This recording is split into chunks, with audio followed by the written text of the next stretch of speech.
प्रिय भक्तों, सभी व्यक्ति जो साढ़े साती और शनि की कुंडली की प्रतिकूल स्थिति से पीड़ित हैं, उन्हें इस मंत्र का उच्चारण करने से बहुत लाभ हो सकता है।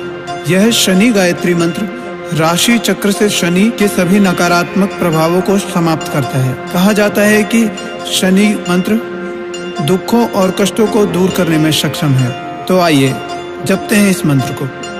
इससे पहले अगर आपको हमारी बनाई हुई वीडियो पसंद आती है तो लाइक करें, और अगर आप हमारे चैनल पर नए हो तो चैनल को सब्सक्राइब कर लीजिए और बेल आइकन प्रेस कर लीजिए और शेयर करें अपने सभी दोस्तों को। शनि महाराज आप पर सदैव अपनी कृपा बनाए रखें। ओम भगभवाय विद्महे मृत्युरूपाय धीमहि तन्नो शनि प्रचोदयात्। ओम भगभवाय विद्महे मृत्युरूपाय धीमहि तन्नो शनि प्रचोदयात्। ओम भगभवाय विद्महे मृत्युरूपाय धीमहि तन्नो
धीमहि तन्नो शनि प्रचोदयात्। ॐ भगभवाय विद्महे मृत्युरूपाय धीमहि तन्नो शनि प्रचोदयात्। ॐ भगभवाय विद्महे मृत्युरूपाय धीमहि तन्नो शनि प्रचोदयात्। ॐ भगभवाय विद्महे मृत्युरूपाय धीमहि तन्नो शनि प्रचोदयात्। ॐ भगभवाय विद्महे मृत्युरूपाय धीमहि तन्नो शनि प्रचोदयात्। ॐ भगभवाय विद्महे मृत्युरूपाय धीमहि तन्नो शनि प्रचोदयात्। ॐ भगभवाय विद्महे मृत्युरूपाय धीमहि तन्नो शनि प्रचोदयात्। ॐ भगभवाय विद्महे मृत्युरूपाय धीमहि तन्नो शनि प्रचोदयात्। ॐ भगभवाय विद्महे मृत्युरूपाय धीमहि तन्नो शनि प्रचोदयात्। ॐ भगभवाय विद्महे मृत्युरूपाय धीमहि तन्नो शनि प्रचोदयात्। ॐ भगभवाय विद्महे मृत्युरूपाय धीमहि तन्नो शनि प्रचोदयात्। ॐ भगभवाय विद्महे मृत्युरूपाय धीमहि तन्नो शनि प्रचोदयात्। ॐ भगभवाय विद्महे मृत्युरूपाय धीमहि तन्नो शनि प्रचोदयात्। ॐ भगभवाय विद्महे मृत्युरूपाय धीमहि तन्नो शनि प्रचोदयात्। ॐ भगभवाय विद्महे मृत्युरूपाय धीमहि तन्नो शनि प्रचोदयात्। ॐ भगभवाय विद्महे मृत्युरूपाय धीमहि तन्नो शनि प्रचोदयात्। ॐ भगभवाय विद्महे मृत्युरूपाय धीमहि तन्नो शनि प्रचोदयात्। ॐ भगभवाय विद्महे मृत्युरूपाय धीमहि तन्नो शनि प्रचोदयात्। ॐ भगभवाय विद्महे मृत्युरूपाय धीमहि तन्नो शनि प्रचोदयात्। ॐ भगभवाय विद्महे मृत्युरूपाय धीमहि तन्नो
ॐ भगभवाय विद्महे मृत्युरूपाय धीमहि तन्नो शनि प्रचोदयात्। ॐ भगभवाय विद्महे मृत्युरूपाय धीमहि तन्नो शनि प्रचोदयात्। ॐ भगभवाय विद्महे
धीमहि तन्नो शनि प्रचोदयात्।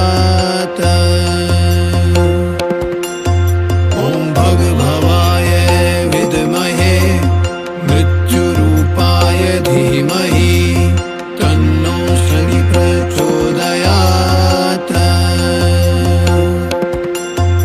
ॐ भगभवाय विद्महे मृत्युरूपाय धीमहि तन्नो शनि प्रचोदयात्। ॐ भगभवाय विद्महे मृत्युरूपाय धीमहि तन्नो शनि प्रचोदयात्। ॐ भगभवाय विद्महे मृत्युरूपाय धीमहि तन्नो शनि प्रचोदयात्। ॐ भगभवाय विद्महे मृत्युरूपाय धीमहि तन्नो शनि प्रचोदयात्।